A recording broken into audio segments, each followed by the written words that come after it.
एक पुराने जमाने की बात है। पहाड़ों के बीच एक ऐसा घार था जो बाहर से इन धीरे और परासरार लगता, मगर इसके अंदर एक हैरत इंगीज महल छपा हो था।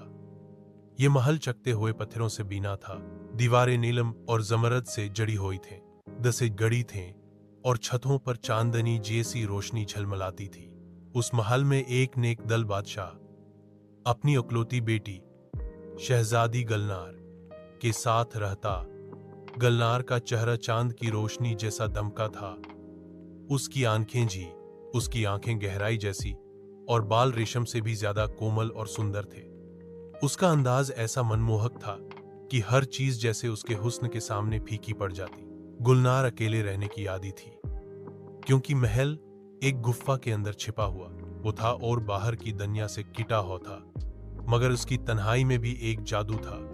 वो फूलों से बातें करती, परिंदों को गाती और हर सुबह आईने के सामने बैठकर कहानियां सुनाती जो वो खुद तख्लीक करती थी।